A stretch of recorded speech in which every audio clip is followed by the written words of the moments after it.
Shalom Bapak Ibu.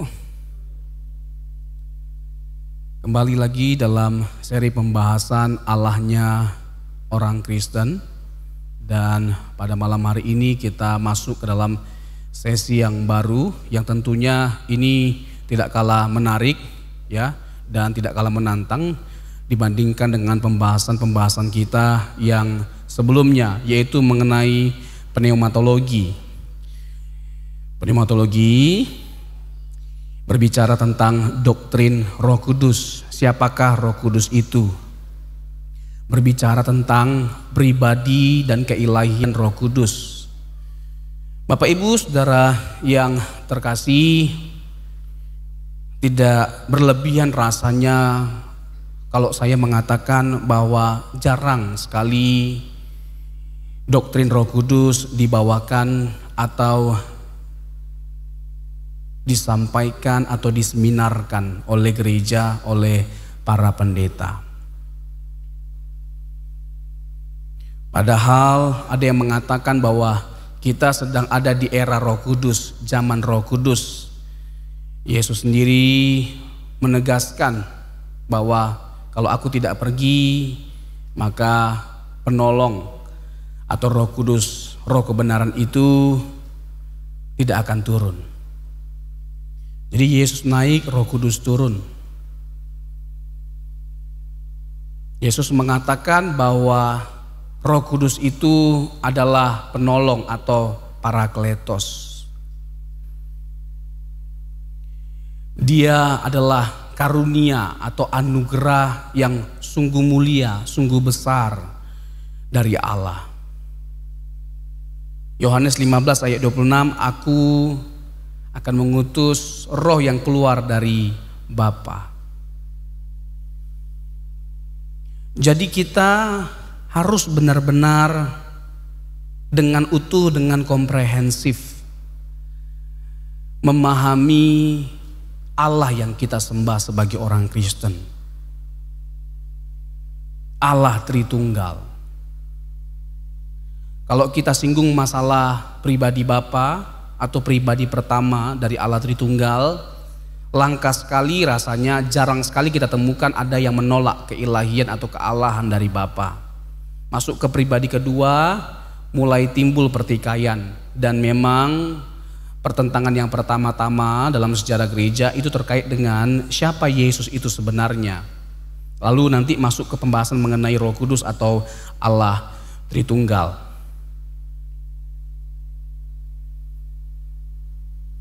Di dalam sejarah gereja atau konsili gereja, bapak-bapak gereja secara khusus menggali, membahas, dan mengencounter tuduhan atau ajaran-ajaran yang tidak sesuai dengan Alkitab terkait dengan Roh Kudus. Masalah utama yang perlu diketahui dan yang umum dipersoalkan ketika membahas tentang Roh Kudus adalah masalah kepribadian dan keilahian, keoknuman atau keilahian, serta bagaimana relasi antara Roh Kudus dengan pribadi-pribadi lainnya di dalam ketritunggalan Allah. Ini penting sekali untuk kita bahas, kita pahami. Karena tadi saya sudah singgung, karena ya tidak ada yang salah untuk kita mengatakan kita sedang ada dalam era Roh Kudus. Karena memang Roh Kudus adalah perwakilan dari Allah Tritunggal yang hadir dalam setiap diri orang percaya, berdiam dalam diri setiap orang percaya. 1 Korintus pasal yang ke-3 ayat 16, pasal yang ke-6 dan seterusnya. Bahwa kita ditekankan oleh Rasul Paulus adalah bait suci Allah. You are the church of God. Yang kedua, kenapa kita harus dengan serius memperkarakan hal ini? Karena tidak sedikit ajaran-ajaran yang tidak alkitabiah terkait dengan Roh Kudus. Ada yang memandang Yang pertama, bahwa Roh Kudus itu impersonal atau bukan pribadi. Roh Kudus itu hanyalah tenaga aktif Allah atau seperti tenaga listrik. Dia bukan pribadi. Ajaran ini ditekankan oleh saksi Yehova. Saksi Yehova menerima warisan dari Arius yang ditentang oleh Athanasius dalam Konsili Nisea. Roh Kudus menurut kelompok ini hanya merupakan kuasa dan kekuatan aktif Allah yang digunakannya untuk melakukan kehendak Tuhan yang diwahyukan kepadanya. Roh Kudus dianggap bukan pribadi yang nyata, melainkan sekali lagi hanya energi aktif. Tentu ini suatu pandangan yang tidak alkitabiah. Terlebih lagi ketika mereka mencoba untuk membangun dasar atau argumentasi atas kepercayaan akan Roh Kudus, itu saya rasa melanggar hukum hermeneutika. Hermeneutika itu berbicara tentang ilmu penafsiran Alkitab. Anehnya, mereka menyimpulkan bahwa Roh Kudus bukan pribadi dengan mengambil ayat-ayat tentang pekerjaan-pekerjaan Roh Kudus yang justru menunjukkan bahwa pekerjaan-pekerjaan itu hanya dapat dilakukan oleh suatu pribadi, personal being. Personal being. Contoh yang mereka kemukakan antara lain menyatakan rahasia Kristus kepada Rasul Paulus, Efesus 3 ayat 5, menyelidiki segala sesuatu termasuk hal-hal yang rohani, 1 Korintus 2 ayat 13, Yohanes 14 ayat 26, mendiami orang percaya, Roma 8 ayat 9, 1 Korintus 6 ayat yang ke-19, atau 1 Korintus 3 ayat yang ke-16. Semua ayat-ayat ini dipakai oleh mereka untuk menentang kepribadian dan keilahian Roh Kudus, yang justru semua ayat itu menekankan kepribadian dan keilahiannya. Hal itu bisa terjadi karena mereka itu sudah membangun premis atau asumsi dasar ajaran yang turun-temurun dimulai dari pemuka agamanya. Pemuka agamanya sendiri itu bermasalah, Charles Russell.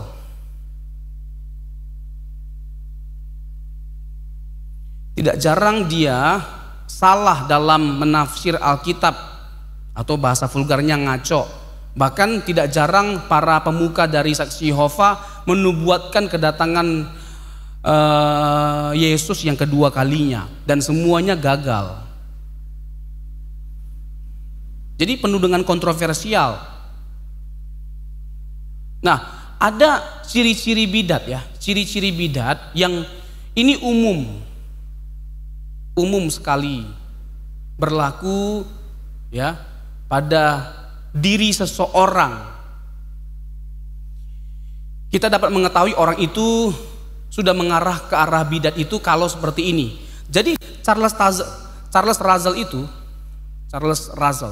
itu pernah menghadiri suatu ibadah di gereja, lalu dia mengikuti pendalaman Alkitab, mendapatkan ilmu pendalaman Alkitab, dan dia keluar, lalu dia berkeyakinan, dia berkeyakinan bahwa dia adalah satu-satunya penafsir terbaik, satu-satunya penafsir yang terbaik dan benar, dan menganggap semua para penafsir lainnya itu salah dan ajarannya sesat. Nah, ini ciri-ciri bidat, merasa diri paling benar dan mengkualifikasi semua ajaran yang ada, memandang semua ajaran yang pernah muncul sebelumnya adalah ajaran yang tidak alkitabiah. Lalu makin hari makin radikal, makin hari justru makin ketahuan kesesatannya. Sebagai contoh, ketika menolak bahwa Roh Kudus itu adalah pribadi, yang mana hari ini saya akan menunjukkan, membuktikan bahwa Roh Kudus itu adalah pribadi dan juga adalah Allah. Sebenarnya dengan kita membuktikan kalau Roh Kudus itu adalah pribadi, maka silogismenya adalah Roh Kudus juga adalah Allah. Kalau bisa kita buktikan bahwa Roh Kudus itu adalah pribadi, maka tidak bisa tidak dia juga adalah Allah. Tetapi saya akan menjelaskan dengan berbagai macam argumentasi. Dan saya mau tekankan di awal bahwa berlimpah ruah data-data Alkitab atau ayat-ayat Alkitab yang menegaskan bahwa Roh Kudus itu adalah pribadi dan dia adalah Allah. Sebagaimana Tuhan Yesus itu diutus, dinubuatkan kehadirannya dari sejak perjanjian lama, seperti Kejadian 3 ayat 15. Roh Kudus juga adalah pribadi yang juga dinubuatkan kedatangannya dalam perjanjian lama. Nanti saya akan bahas misalnya peristiwa Pentakosta dalam Kisah Rasul pasal yang kedua, dan juga Yoel 2 ayat 28. Nanti saya akan bahas, ada korelasi antara kedua konteks itu. Jadi sudah dinubuatkan dan digenapi kedatangan Tuhan Yesus itu pada peristiwa Pentakosta 2000 tahun yang lalu. Nah, nanti ada sesuatu yang menarik akan saya sampaikan terkait dengan peristiwa Pentakosta. Jadi nubuatan Yoel 2 itu digenapi pada waktu peristiwa Pentakosta. Pencurahan Roh Kudus itu digenapi di Kisah Rasul pasal yang kedua. Tidak perlu lagi ada pencurahan Roh Kudus. Roh Kudus sudah dicurahkan, nggak perlu lagi ditunggu-tunggu, dinanti-nantikan pencurahan Roh Kudus. Sudah dicurahkan 2000 tahun yang lalu, Pak. Ini secara teologis kita harus strict. Kita harus melakukan satu kegiatan sesuai dengan Alkitab. Atau ajaran kita harus alkitabiah sifatnya. Jadi juga kita harus tegas, tidak ada Pentakosta kedua, tidak ada Pentakosta ketiga. Karena Yoel itu menubuatkan satu kali peristiwa Pentakosta. Dan itu terjadi atau digenapi 2000 tahun yang lalu. Nanti saya akan berbicara lebih panjang lebar tentang hal itu. Jadi ajaran bidat yang pertama atau yang dianggap sesat adalah ajaran yang diajarkan oleh saksi Yehova yang memandang bahwa Roh Kudus itu hanya tenaga aktif Allah atau seperti tenaga listrik, bahkan dianggap bukan pribadi atau impersonal, hanya kuasa Allah saja. Lalu yang kedua, ada juga orang yang mengajarkan atau sekedar mengatakan bahwa Roh Kudus adalah pribadi yang relatif, bukan mutlak, dengan alasan bahwa Roh Kudus selalu menyatu dengan Bapa. Pada ujungnya pemikiran orang-orang seperti ini akan sampai pada penolakan doktrin ketritunggalan Allah. Dan memang tujuan akhir argumentasi mereka adalah membantah doktrin Kristen tentang Allah Tritunggal. Saya sudah tekankan sebelumnya, Allah itu bukan monad, satu hakikat, satu pribadi. Allah itu bukan satu dalam pengertian matematika. Allah itu bukan baru Tritunggal di Perjanjian Baru. Allah itu sudah Tritunggal di PL, bahkan di dalam kekekalan, dari kekal sampai kekal. Allah itu Tritunggal. Tidak ada masa, tidak ada waktu di mana Allah tidak Tritunggal. Untuk itu kita harus mengakui bahwa ketiga pribadi ini co-equal. koeksis, koequal, setara, koeksis. Keberadaannya itu kekal.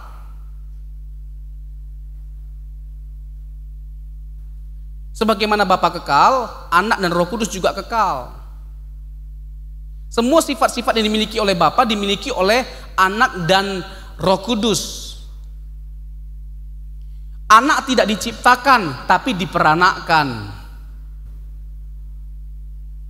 Roh Kudus juga sama, tidak diciptakan, tapi diprosesio. Kalau Yesus digenerasio.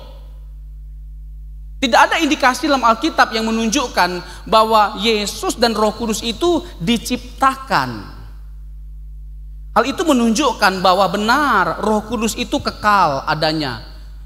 Penulis kitab Ibrani mengatakan, Ibrani 9 ayat yang ke-14, bahwa Roh Kudus itu adalah roh kekal.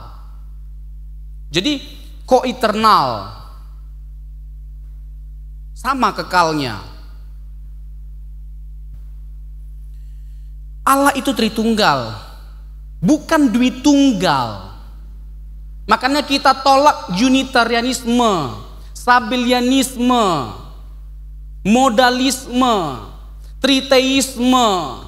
Allah kita itu Tritunggal.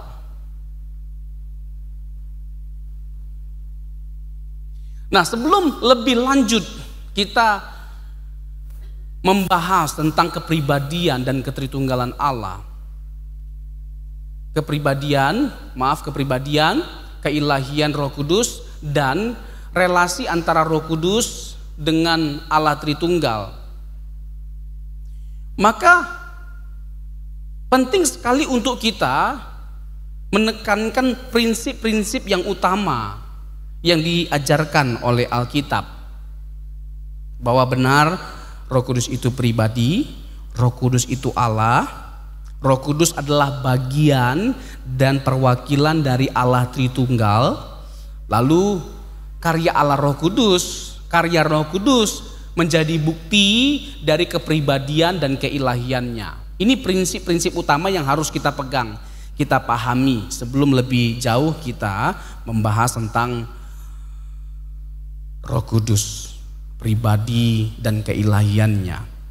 Keyakinan kita bahwa Roh Kudus itu adalah pribadi dan Allah itu sendiri bukan berangkat dari logika atau filosofi yang kita bangun. Bahkan bukan dari berbagai format teologi dari kelompok manapun, tetapi dari data-data atau ayat-ayat Alkitab. Bertaburan ayat-ayat atau dasar atau landasan teologis Alkitab terkait dengan Roh Kudus. Nah, kita mulai dari pembahasan mengenai kepribadian atau keoknuman atau personhood dari Roh Kudus. Sesuatu yang bukan pribadi tidak mungkin memiliki atribut kepribadian. Sesuatu yang bukan pribadi tidak mungkin memiliki atribut kepribadian. Nah, yang disebut dengan pribadi itu seperti apa? Memiliki pikiran, perasaan, kehendak. Sesuatu yang disebut pribadi itu seperti apa kualifikasinya, karakteristiknya? Memiliki pikiran, perasaan, dan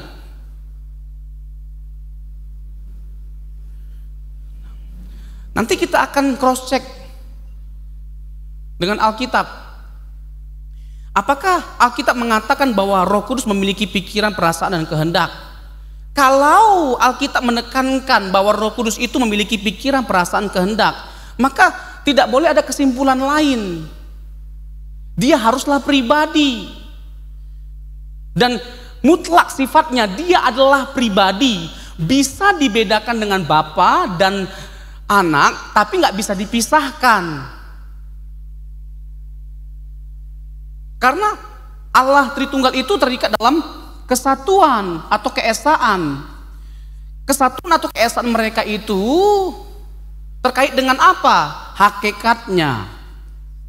Hakikat dan atribut-atribut yang ada. atau sifat-sifat yang ada, kesatuan dari Allah Tritunggal itu terkait dengan hakikat dan atribut atau sifat-sifat dari Allah Tritunggal.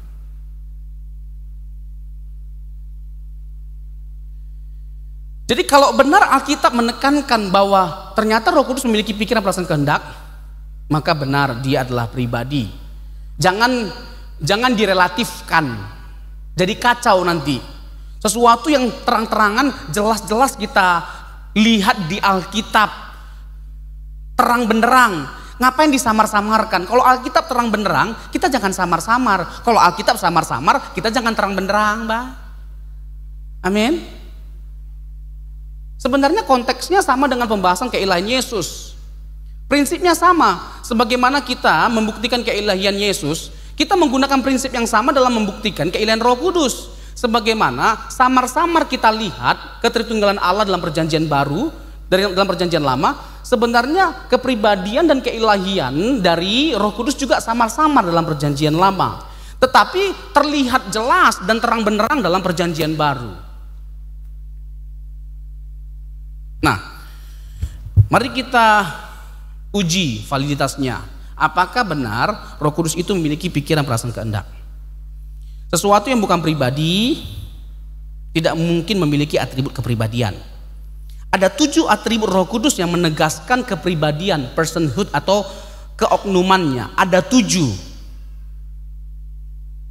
Saya mau tanya, apakah tumbuhan bisa berpikir? Tumbuhan bisa berpikir nggak, Bapak Ibu? Binatang bisa berpikir? Benda bisa berpikir? Oke. Yang bisa berpikir siapa? Manusia atau pribadi. Yohanes 15 ayat 28. Di sana ditegaskan bahwa Roh Kudus itu berpikir. Lalu Roh Kudus itu berkehendak. 1 Korintus 12 ayat 10 dan 11. Yohanes 15 ayat 28. Yohanes 15 ayat 28 dikatakan bahwa Roh Kudus itu berpikir. Lalu dikatakan dia berkehendak. Itu 1 Korintus 12. 1 Korintus 12 ayat yang ke-10 dan juga 11. Dikatakan juga dia berbicara. Adakah makhluk di dunia ini yang bisa berbicara selain manusia? Ada? Allah menganugerahkan kepada kita satu bentuk yang sempurna, yang menyerupai Allah, karena kita diciptakan menurut gambar dan rupa Allah, so we have to reflect the glory of God, His glory. Allah itu berkehendak, Allah itu bisa berpikir, Allah bisa berbicara. Sama halnya dengan kita. Roh Kudus juga sama. Roh Kudus berbicara. Kisah 8 ayat 29. Roh Kudus juga bisa mendengar. Kisah 5 ayat 3 dan 4. Dan membantu kita dalam hal berdoa. Membantu kita dalam hal berdoa. Bagaimana mungkin yang bukan pribadi bisa membantu kita, bisa mendengar, bisa berbicara, bisa berpikir, bisa berkehendak. Jadi semua ayat-ayat ini menjadi bukti mutlak, menjadi bukti yang kuat untuk kita menyimpulkan bahwa Roh Kudus itu adalah pribadi. Bukan bisa iya, bisa tidak loh, pribadi. Kalau kita mau relatifkan, maka ayat-ayat ini kita harus buang dari Alkitab. Jangan ditafsirkan berbeda, tapi dibuang. Karena kalau selama tetap di dalam Alkitab, maka kesimpulan cuma satu, dia pribadi, jangan direlatifkan. Kalau mau direlatifkan, ubah ayatnya, ubah atau dibuang ayatnya. Hanya itu konsekuensinya. Tapi selama kita mengimani bahwa semuanya ini firman Tuhan, ini tertulis dalam Alkitab dan harus tetap tertulis, maka kesimpulannya cuma satu, Roh Kudus adalah pribadi. Alkitab juga menekankan atau menegaskan agar kita tidak bersikap salah terhadap Roh Kudus, agar kita tidak bersikap salah terhadap Roh Kudus, seperti menentang roh.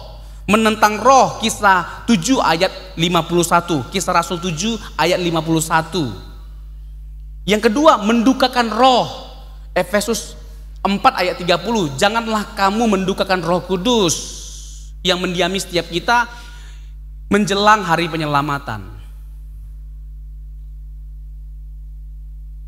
Lalu memadamkan roh, 1 Tesalonika 5 ayat 19, memadamkan roh.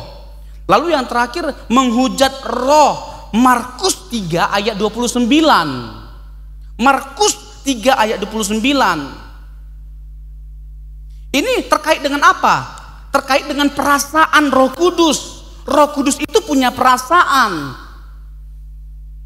Jadi dia bisa ditentang, dia bisa didukakan, dia bisa dipadamkan, dia bisa dihujat. Ini semua menunjukkan bahwa Roh Kudus itu memiliki perasaan. Jadi kalau ditanya apakah Roh Kudus itu memiliki kualifikasi pribadi? Ya, ini kualifikasinya, dan Roh Kudus punya semua. Dia bisa dihujat. Bisakah yang bukan pribadi dihujat? Bisakah yang bukan pribadi sakit hati? Yang sering sakit hati bagaimana? Bisa nggak yang bukan pribadi sakit hati? Tak bisa apa? Yang pribadi Pak yang bisa sakit hati. Tapi saya nggak bilang Roh Kudus sakit hati. Jadi Roh Kudus itu bisa didukakan. Itu menunjukkan bahwa Roh Kudus itu memiliki pikiran, perasaan, dan kehendak, dan dengan demikian dia adalah pribadi.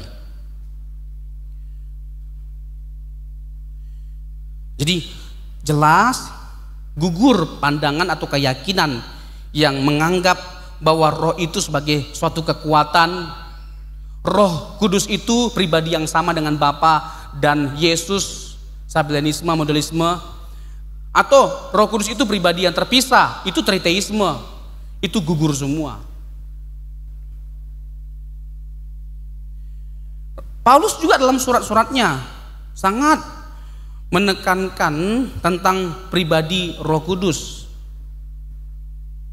1 Korintus 12, 13, 14 dia berbicara tentang karunia-karunia. Nanti di Roma pasal yang ke-8, nanti di Efesus, di Galatia, dia banyak berbicara tentang karunia-karunia. Dan nanti saya akan membahas hal itu secara khusus tentang baptisan roh dan kepenuhan roh serta karunia-karunia Roh Kudus. Nanti ada sesi khusus. Nah, tidak mungkin kita membahas doktrin pneumatologi atau Roh Kudus ini hanya dengan satu pertemuan karena luas cakupannya.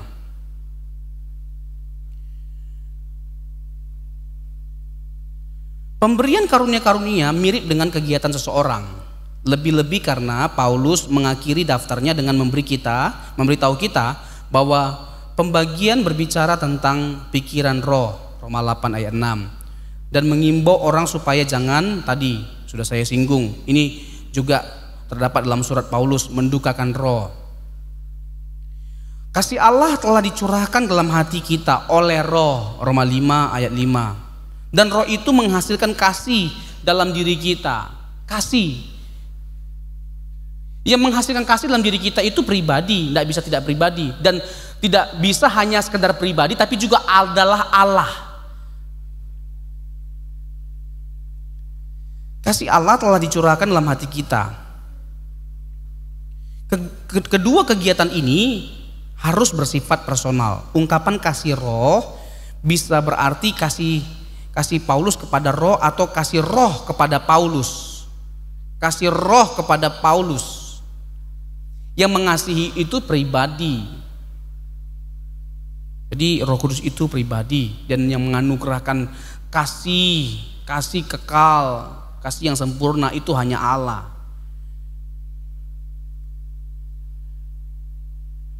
Hal yang sama dapat dikatakan pula sehubungan dengan kenyataan bahwa Roh memimpin orang-orang percaya atau orang-orang beriman, Galatia 5 ayat yang ke-18.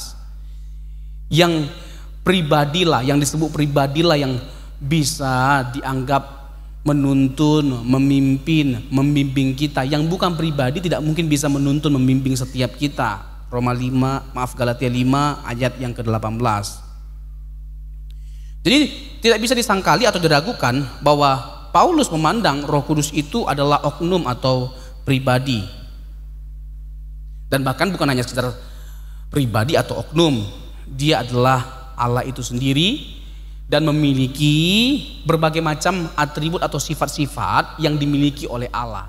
Semua sifat yang dimiliki oleh Allah ada pada Roh Kudus. Nah, kita masuk kepada pembahasan kealahan Roh Kudus.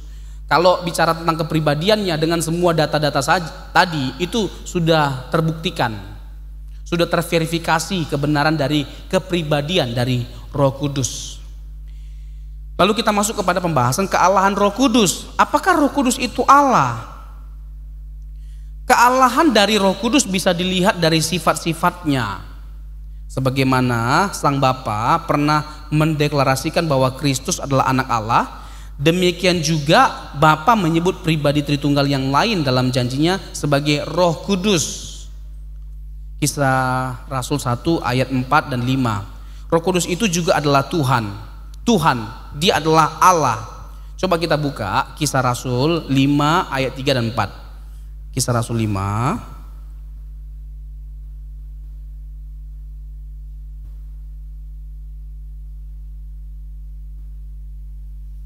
Ini terkait dengan Ananias dan Safira yang berbohong atau berdusta, tidak mengungkapkan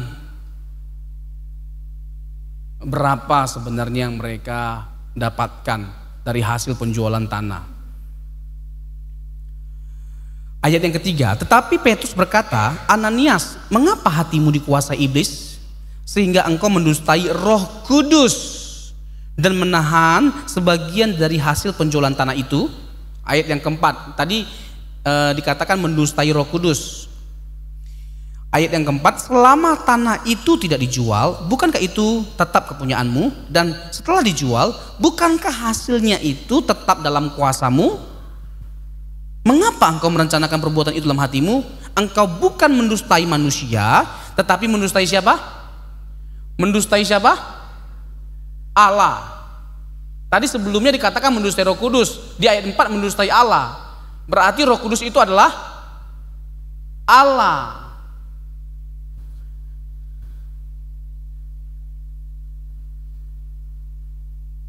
Ada banyak case yang sama di konteks yang lainnya. Ada banyak case yang seperti ini dalam konteks-konteks yang lainnya. Contoh 2 Korintus 3 ayat 17. 2 Korintus 3 ayat yang ke-17.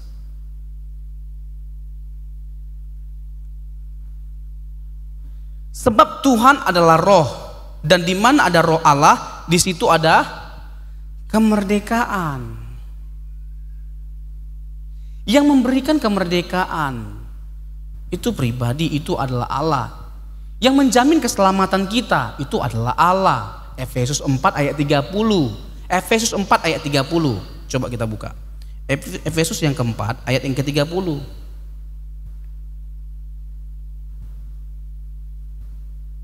Dan janganlah kamu mendukakan Roh Kudus Allah yang telah memateraikan kamu menjelang hari penyelamatan.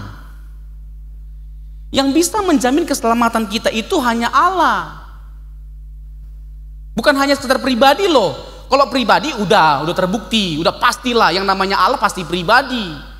Tapi ayat ini jelas menekankan bahwa yang menjamin keselamatan kita menjelang hari penyelamatan itu adalah Roh Kudus, Roh Allah. Yang bukan Allah tidak bisa menjamin keselamatan kita.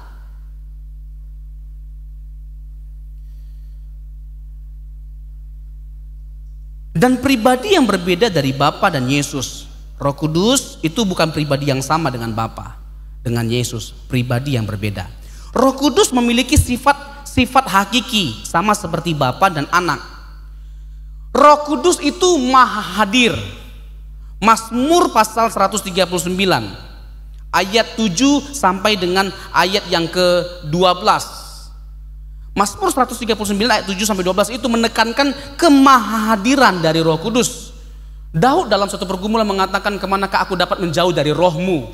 Di mana kita pergi? Kemana kita bisa pergi untuk menjauhi rohnya Tuhan? Tidak bisa, karena roh Allah itu maha hadir dimanapun kita berada. Di sana ada roh Allah. Tidak ada tempat di dunia ini di mana tidak ada Allah, di mana tidak ada roh Allah. Roh Allah itu maha hadir, ada di mana-mana. Tapi kalau dalam konteks perjanjian lama, pendiaman Roh Kudus itu berbeda dengan konteks perjanjian baru. Kalau dalam perjanjian lama itu hanya kepada orang-orang tertentu dan bersifat temporer. Kalau dalam perjanjian baru itu bersifat kekal dan kepada semua orang yang percaya. Setiap orang yang percaya itu dipenuhi oleh Roh Kudus, mengalami baptisan Roh Kudus, mengalami kepenuhan Roh Kudus. Nah, nanti saya akan bahas ini secara khusus dalam pertemuan yang berikutnya.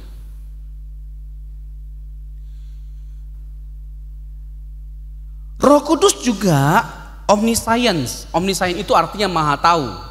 1 Korintus 2 ayat 10 dan 11. 1 Korintus 2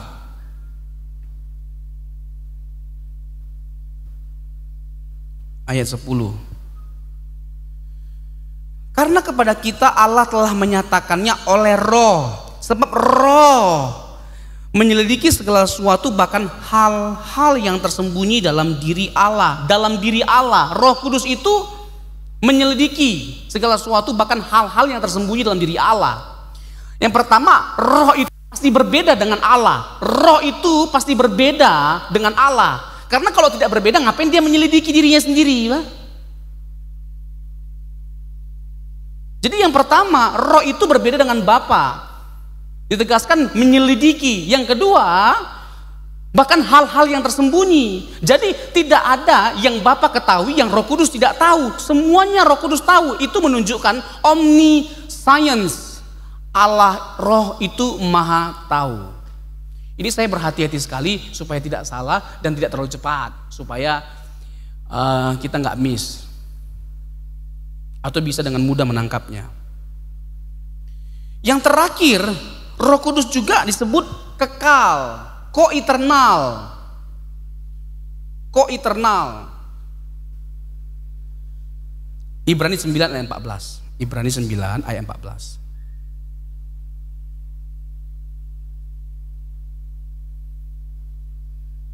Dikatakan demikian, betapa lebihnya darah Kristus yang oleh Roh yang kekal telah mempersembahkan dirinya sendiri kepada Allah sebagai persembahan yang tak bercacat, akan menyucikan hati nurani kita dari perbuatan yang sia-sia, supaya dapat beribadah kepada Allah yang hidup, yang oleh Roh yang kekal. Jadi kok eternal, Roh Kudus itu sama kekalnya dengan Bapa dan Anak. Jadi tidak ada yang duluan ada, itu sama kekalnya. Nah, itu pembuktian terkait dengan kealahan Roh Kudus. Lebih lanjut kita gali landasan teologisnya, ayat-ayatnya dari perjanjian lama. Seperti saya katakan tadi, ini bukan sesuatu yang berlebihan, bahwa bertaburan bukti-bukti yang menunjukkan bahwa dia adalah pribadi dan Allah. Jangan katakan dia bisa pribadi, bisa tidak, atau hanya sekedar kekuatan atau energi listrik. Itu sesuatu yang sudah dibidatkan dalam sejarah gereja.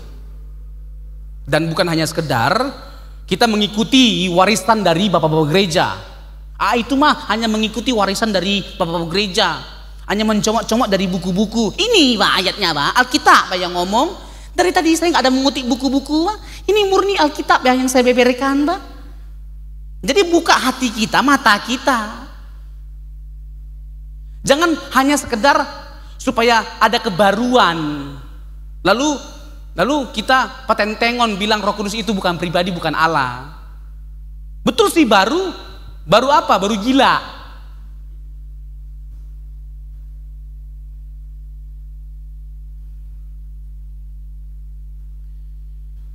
Pertama-tama kalau kita menolak dia pribadi dan Allah, yang kita tolak itu firman Tuhan. Karena firman Tuhan yang menegaskan kepribadian dan kealahan Roh Kudus.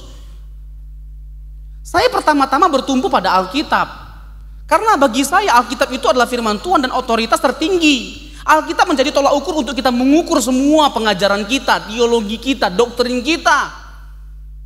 Alkitab itu cukup. It is enough for us. Sola scriptura. Itu semboyan dari Martin Luther. Sola fide, sola gratia, sola ria, itu makanan. Solus Christus, soli Deo gloria.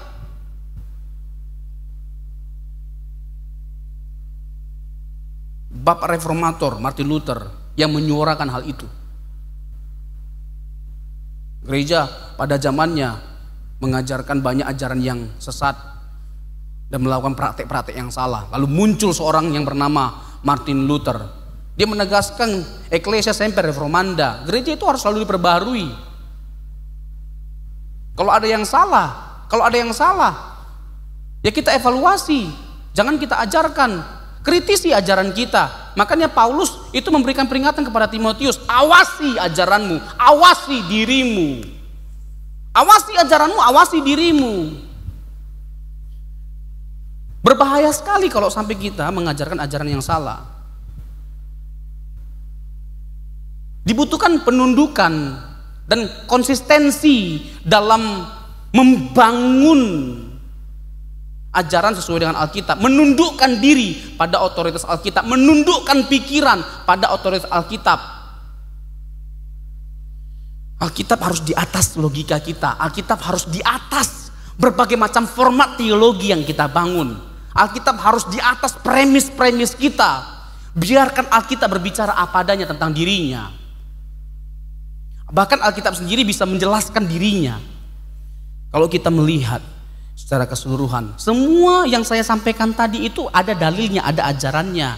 Bapak Ibu bisa melihat berbagai macam ayat yang saya sebutkan tadi dan benar adanya. Jadi ini bukan sesuatu yang saya karang-karang. Ini bukan dari buku-buku. Itu kan dari buku-buku dia menunjukkan bukti-buktinya. Nggak ada di Alkitab.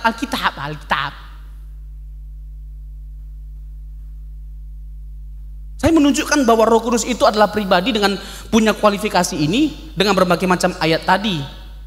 Saya menunjukkan bahwa dia adalah Allah karena dia memiliki sifat-sifat ilahi seperti yang dimiliki oleh Bapa dan Anak.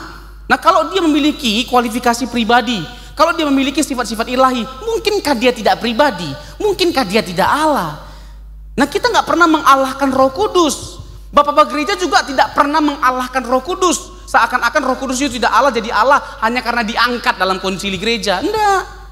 Sama kayak ketuhanan Yesus. Ada tuduhan yang mengatakan, Iren Handoyo kan namanya, Handono kah, yang mengatakan bahwa Tuhan Yesus itu diangkat jadi Tuhan dalam konsili Nisea. Itu orang bodoh, orang yang tidak tahu sejarah. Bapak-bapak gereja itu tidak pernah mentuhankan Yesus dalam tanda petik ya. Dalam tanda petik bahwa Yesus dari tidak Tuhan jadi Tuhan. Tidak ada. Kita nggak pernah mentuhankan manusia. Yesus itu bukan manusia yang jadi Tuhan. Yesus itu Tuhan yang jadi manusia. Tidak ada manusia jadi Tuhan, Pak. Tidak usah manusia jadi Tuhan. Manusia di Superman itu hanya di bioskop. Black Adam itu hanya di bioskop. Nanti mau main sebentar lagi. Jadi Wakanda Forever. Itu hanya di bioskop, Pak. Tidak ada apa di kisah asli, Pak. Jadi Huluk yang hijau-hijau. Itu hanya ada di bioskop, tapi kalau ondel-ondel yang hijau-hijau ada kenyataan. Bisa dimakan lagi enak. Hah? Tadi saya bilang apa? Oh, ondel-ondel beda ya? Maaf. Bapak Ibu jangan macam-macam sama pendeta. Lihat itu yang di apartemen.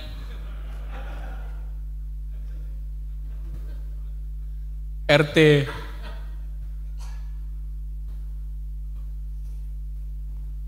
Baru salah satu udah. Nggak ada manusia jadi Tuhan, yang ada Tuhan jadi manusia.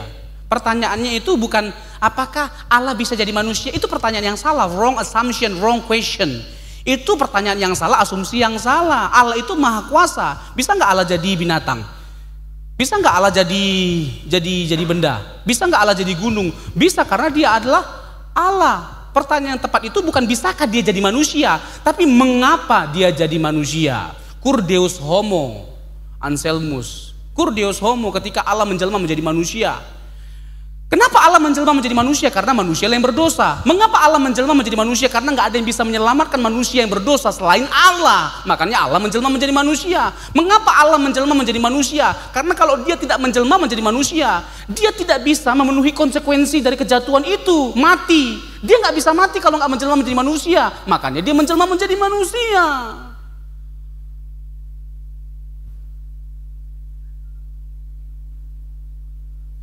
Sampai di mana tadi ya? Onde-onde. Iya serius, di mana tadi ya? Masih kealahan Roh Kudus ya. Dilihat dalam Perjanjian Lama, berdasarkan perspektif Perjanjian Lama.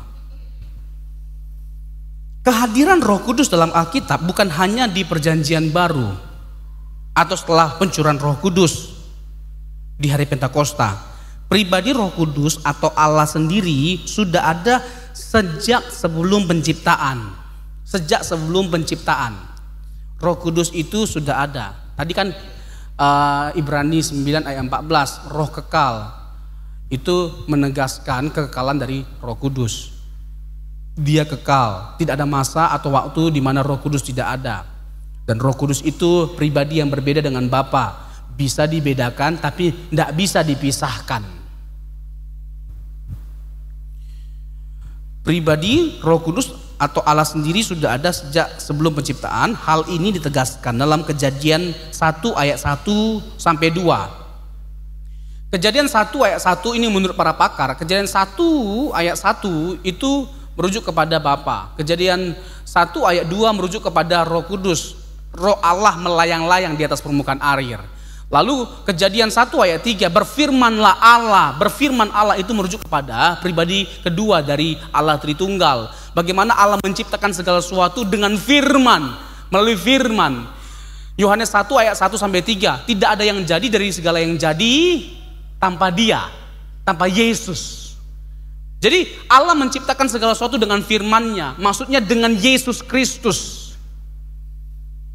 Ya, dengan firman-Nya itu berbicara tentang bukan hanya sekedar Dia adalah kata-kata, Dia hanya firman, hanya perkataan Allah.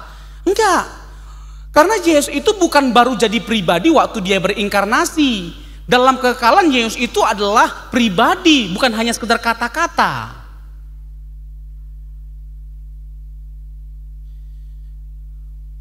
Nah ini sebenarnya kompleks. Ini pikiran saya jadi bercabang. Banyak hal yang saya jelaskan, tiba-tiba yang lainnya mau lompat saya jelaskan yang ini dan itu. Banyak sekali sebenarnya jadinya. Di lain kesempatan saya akan membahas perbedaan penafsiran Tritunggal dari kelompok Barat dan Timur, gereja Barat dan gereja Timur. Menarik sekali itu. Secara khusus tentang Roh Kudus. Mereka memiliki pandangan yang berbeda ketika membahas Roh Kudus. Roh Kuduslah yang membuat penciptaan alam semesta terjadi. Roh Kudus. Jadi penciptaan itu bukan hanya pekerjaan dari pribadi Bapa, Anak terlibat, Roh Kudus juga terlibat. Ya, Roh Allah melayang-layang di atas permukaan air. Allah menyertai pribadi-pribadi yang dipilihnya untuk ikut serta dalam perjanjian dengan umat Israel dengan memberikan kepada mereka daya rohnya. Secara khusus ia memberikan rohnya kepada Musa, ya, Bilangan 11 ayat 25, kepada para hakim, ya, kitab Hakim-Hakim, para raja 1 Samuel 10 ayat 6, para nabi, ya, dan sebagainya macamnya. Jadi Roh Kudus itu memberikan kekuatan atau satu daya bagi setiap mereka. Dalam konteks perjanjian lama sekali lagi, tidak semua orang dipenuhi oleh Roh Kudus, hanya orang tertentu saja dengan tugas khusus yang Allah percayakan. Dengan daya pengurapan Roh Kudus, pribadi-pribadi tersebut menjadi wakil Allah yang menyertai umat Israel. Penyertaan Allah dengan daya roh mengarah ke suatu zaman kepenuhan di masa depan. Ketika pengurapan yang lebih istimewa diberikan di masa depan, ketika pengurapan yang lebih istimewa diberikan kepada Mesias yang dijanjikan. Baginya dijanjikan roh Tuhan Roh Tuhan Allah, roh Allah ada padaku, Yesaya 61 ayat 1, yang nanti dikutip dalam Lukas pasal yang keempat ayat 18. Roh Allah ada padaku. Roh itu menaungi dia, Yesus, sehingga padanya terdapat anugerah-anugerah ilahi. Suatu tunas akan keluar dari tunggul Isai, dan taruk yang akan tumbuh dari pangkalnya akan berbuah. Roh Tuhan akan ada padanya, roh hikmat dan pengertian, roh nasihat dan keperkasaan, roh pengenalan dan takut akan Tuhan. Yesaya 11 dan Yeremia pasal yang ke-23. Dalam logika perjanjian, figur Mesias terjanji ini menunjukkan bahwa Allah mau menjadikan atau mengikat ikatan perjanjiannya dengan umat Israel semakin intensif dan mendalam. Mesias terjanji itu menjadi hamba Tuhan, dia yang diurapi, Yesaya 42 ayat 1, yang akan menjadi manusia. Bahkan segenap ciptaan pun mengalami urapan roh Tuhan. Pasca pembuangan Babilonia, Nabi Yeremia, Yeskiel, Yoel, Zakaria menyerukan keyakinan akan roh sebagai anugerah bagi anak-anakmu laki-laki dan perempuan. Akan bernubuat, orang-orangmu yang tua akan mendapat mimpi, teruna-terunamu akan mendapat penglihatan. Itu Yoel 2 ayat 28. Masa depan baru umat Allah dalam kesatuan roh Allah terangkum dalam nubuat Yeskiel. Saya jelaskan dulu terkait dengan peristiwa Pentakosta dalam perjanjian baru. Kisah Rasul pasal yang kedua. Nanti Bapak Ibu bisa baca Kisah Rasul pasal yang kedua ayat 1 sampai dengan 13. Nah, Yoel 2 ayat 28, Yoel 2 ayat 28 merupakan nubuatan yang pertama sekali akan pencurahan Roh Kudus. Kedatangan Roh Kudus itu sudah dinubuatkan dalam Yoel 2 ayat 28, akan dicurahkan kepada seluruh umat manusia. Dicurahkannya kapan? Saat Yesus telah menebus setiap kita dari dosa. Saat Yesus telah menebus kita dari dosa, sebelumnya kita najis, lalu harus ditebus dulu dengan darah Yesus, dan kita sudah ditebus, baru Roh Kudus itu dicurahkan. Nah, itu Kisah Rasul 2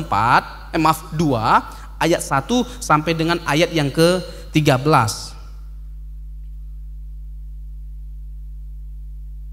Begini Bapak Ibu, di dalam Alkitab perjanjian baru telah dinyatakan bahwa Roh Kudus turun dari surga ke bumi pada hari Pentakosta.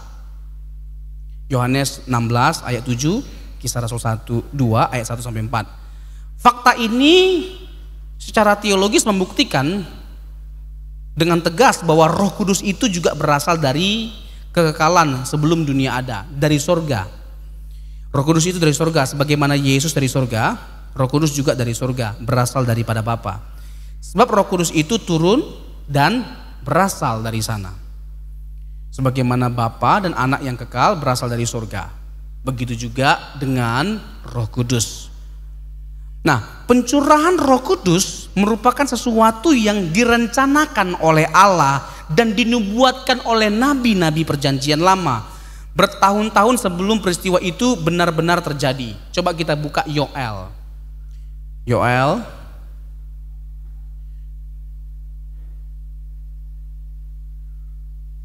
ayat 28. Coba kita perhatikan baik-baik. Yang pertama saya mau katakan bahwa Yoel 2 ayat 28 ini digenapi pada hari Pentakosta. Yang kedua, tidak ada Pentakosta lainnya. Peristiwa Pentakosta hanya terjadi sekali, sudah digenapi. Dan kita tidak perlu menantikan pencurahan Roh Kudus, sudah dicurahkan 2000 tahun yang lalu, Pak. Kalau kita ulang tahun yang keberapa? 30, apakah kita baru lahir? Tidak, Pak. Kita sudah lahir 30 tahun yang lalu. Sama seperti Roh Kudus, diperingati iya, bukan dinanti. Diperingati iya, bukan dinanti. Udah dicurahkan, Bang. Ngapain lagi dinanti, Pak? Roh Kudus sudah dicurahkan 2000 tahun yang lalu. Jadi yang pertama, Yoel 2 itu digenapi bukan zaman sekarang. 2000 tahun yang lalu pada waktu peristiwa Pentakosta. Dan Pentakosta tidak ada yang kedua, tidak ada yang ketiga. Kalau ada yang mengatakan ini adalah Pentakosta ketiga, yang kedua kapan? Terus Terus siapa yang berhak mengklasifikasi yang kedua itu yang ini bukan yang ono? Oh, yang ini ketiga sekarang. Siapa yang berhak memutuskan, menentukan bahwa yang Pentakosta ketiga itu yang ini bukan yang ono? Nah, itu semua kan asumsi-asumsi yang liar, yang tidak jelas. Lagi-lagi orang Pentakosta pula lagi yang meyakininya, yang berpandangan seperti itu. Makin parah lah kita Pentakosta ini dipandang oleh orang non Pentakosta. Memang kaum-kaum yang tidak terpelajar, kaum-kaum yang memang malas belajar, taunya hanya sekedar tepuk tangan bahasa roh, jingkrak-jingkrak, mengharapkan hanya mujizat-mujizat masih ada, tidak lebih dari itu. Nah, malu bagi kita, Pak. Nah, ini kita mau menunjukkan semuanya itu secara alkitabiah dengan penggalian teologis. Nah, jadi itu digenapi dalam Kisah Rasul 2. Nah, begini Bapak Ibu. Yoel 2 ayat 28. Kemudian, ya garis bawahi kata kemudian satu. Kemudian daripada itu akan terjadi bahwa aku akan mencurahkan rohku ke atas semua manusia, maka anak-anakmu laki-laki dan perempuan akan bernubuat, orang-orangmu yang tua akan mendapat mimpi, teruna-terunamu akan mendapat penglihatan. Ayat 29, juga ke atas hamba-hambamu laki-laki dan perempuan akan kucurahkan pada hari-hari itu.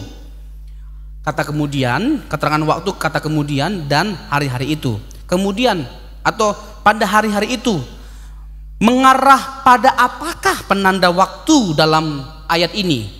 Seperti yang kita ketahui, Israel telah berdosa menentang Allah dan ia mengizinkan bangsa Babel untuk menawan mereka ke Babel. Istilah kemudian mengacu pada saat ketika hal-hal yang telah dinubuatkan itu terjadi, yang setelah penahanan bangsa Israel kembali ke tanah air mereka, Allah akan mencurahkan rohnya kepada umatnya. Ini mengindikasikan bahwa akan ada sebuah pemulihan rohani besar-besaran bagi Israel yang akan terjadi melalui seorang Mesias yang penuh kemenangan. Dan benar, setelah Yesus menang atas maut, atas kuasa kegelapan, lalu selanjutnya terjadilah peristiwa Pentakosta di mana Roh Kudus turun setelah Yesus naik ke surga. Saya rasa cukup sekian pembahasan ini karena sudah jam 9, kita akan masuk ke sesi tanya jawab. Nanti saya akan jelaskan lebih lanjut terkait dengan dasar teologis baik PL maupun PB dalam pertemuan yang selanjutnya. Juga mengenai baptisan dan kepenuhan Roh Kudus, lalu karya dari Roh Kudus dan juga karunia-karunia rohani.